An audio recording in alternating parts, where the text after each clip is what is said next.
Leviticus Kapitulo 16. Ang seremonya sa araw ng pagtubos. Pagkamatay ng dalawang anak na lalaki ni Aaron nang sila ay naghandog sa Panginoon, sinabi ng Panginoon kay Moises, sabihin mo sa kapatid mong si Aaron na huwag siyang papasok sa pinakabanal na lugar sa kabila ng tabing, sa anumang oras na naisin niya. Kapag ginawa niya iyon, mamamatay siya. Sapagkat doon ako nagpapakita sa anyong ulap sa itaas ng takip ng kahon ng kasunduan.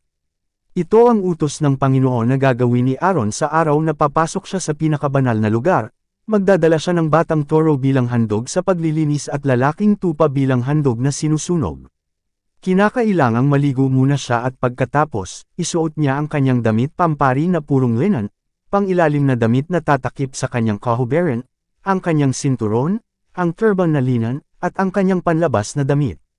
Ang mamamayan ng Israel ay magbibigay sa kanya ng 2 lalaking kambing bilang handog sa paglilinis, at 1 lalaking tupa bilang handog na sinusunog. Ihahandog ni Aaron ang batang toro bilang handog sa paglilinis para maging malinis siya at ang sambahayan niya. Pagkatapos, kukunin niya ang 2 kambing at dadalhin din niya sa presensya ng Panginoon, malapit sa may pintuan ng toldang tipanan. At sa pamamagitan ng palabunutan, pipiliin niya kung alin sa 2 kambing ang para sa Panginoon at ang para kay Azazel. Ang kambing na nabunot sa pamamagitan ng palabunutan na para sa Panginoon ay ang ihahandog niya bilang handog sa paglilinis. Pero ang kambing na nabunot para kay Azazel ang ihahandog niyang buhay sa Panginoon at sa kanya ito pakakawalan sa ilang para matubos ang mga tao sa kanilang mga kasalanan. Ang mga detalye ng seremonyang iyon. Papatayin ni Aaron ang batang toro bilang handog sa paglilinis para sa kanyang sarili at sa sambahayan niya. Pagkatapos, kukuha siya ng lalagyan ng insenso at pupunuin niya ng baga galing sa altar na nasa loob ng tolda. At kukuha rin siya ng 2 dakot ng mabangong insenso na pinong-pino, at dadalhin niya sa loob ng pinakabanal na lugar. Doon sa presensya ng Panginoon, ilalagay niya ang insenso sa apoy, at ang usok nito ay papailan lang sa palibot ng takip ng kahon ng kasunduan, kaya hindi siya mamamatay. Kukuha rin siya ng dugo ng batang toro at tatayo sa harap ng kahon ng kasunduan na nakaharap sa silangan. At sa pamamagitan ng mga daliri niya, iwiwaisak niya ang dugo sa takip ng 7 beses. Papatayin din niya ang kambing bilang handog sa paglilinis para sa mga tao. Dadalhin din niya ang dugo nito sa pinakabanal na lugar at iwiwaisak sa takip ng kahon ng kasunduan katulad ng kanyang ginawa sa dugo ng batang toro. Ganito ang paraan na gagawin ni Aaron para lumanes ang pinakabanal na lugar dahil sa karumihan ng mga taga-Israel at sa kanilang mga kasalanan at pagsuwi. Ito ay gagawin din ni Aaron sa lahat ng bahagi ng tolda na nasa gitna ng maruming mga taga-Israel. Walang sino mang mananatili sa loob ng tolda sa oras na pumasok si Aaron sa loob ng pinakabanal na lugar hanggang sa siya ay lumabas. Pagkatapos niyang magawa ang seremonya para matubos siya, ang sambahayan niya at ang lahat ng taga-Israel, saka siya lalabas mula sa pinakabanal na lugar at pupunta siya sa altar, malapit sa may pintuan ng tolda.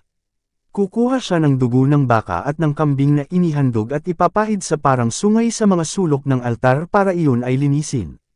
Sa pamamagitan ng kanyang mga daliri, iwiwaisak niya ng 7 beses ang natirang dugo sa altar para ito ay ihandog sa Panginoon at upang ito ay linisin sa karumihan dahil sa kasalanan ng mga taga-Israel. Pagkatapos magawa ni Aaron ang paglilinis sa pinakabanal na lugar at sa iba pang bahagi ng tolda pati na ang altar, dadalhin niya sa gitna ang buhay na kambing. Ipapatong niya ang 2 kamay niya sa ulo ng kambing at ipapahayag ang lahat ng kasalanan at pagsuwi ng mga taga-Israel. Sa ganitong paraan, malilipat ang kanilang kasalanan sa ulo ng kambing. Pagkatapos, ibibigay ni Aaron ang kambing sa taong namamahalang magpakawala nito roon sa ilang. Kaya dadalhin ng kambing ang lahat ng kasalanan ng mga taga-Israel doon sa ilang. Pagkatapos, papasok si Aaron sa tolda at huhuberin niya ang kanyang damit bilang punong pari na kanyang isinuot bago siya pumasok sa pinakabanal na lugar at iiwan niya iyon doon. Maliligo siya sa banal na lugar doon sa tolda at sa kanya isusuot ang pangkaraniwan niyang damit. Pagkatapos, lalabas siya at ihahandog ang 2 handog na sinusunog para mapatawad ang kanyang mga kasalanan at ang kasalanan ng mga taga-Israel.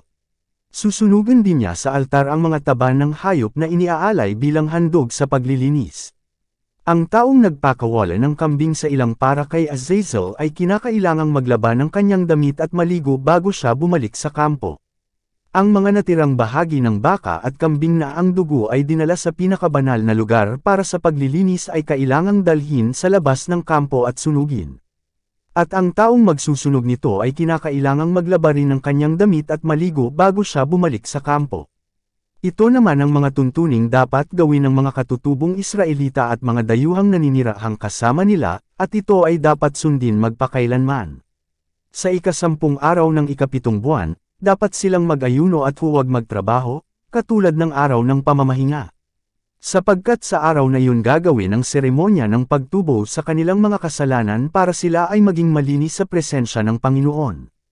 Sa mga susunod na salinlahi, ang paring napili at inordinahan upang pumalit sa kanyang ama bilang punong pari ang siyang gagawan ng seremonyang ito. Isusuot niya ang kanyang damit bilang punong pari, at gagawin niya ang seremonya ng paglilinis sa pinakabanal na lugar, ng iba pang bahagi ng tolda pati na ang altar, ng mga pari, at ng mga mamamayan ng Israel. Kinakailangang sundin nila ang mga tuntuning ito magpakailanman.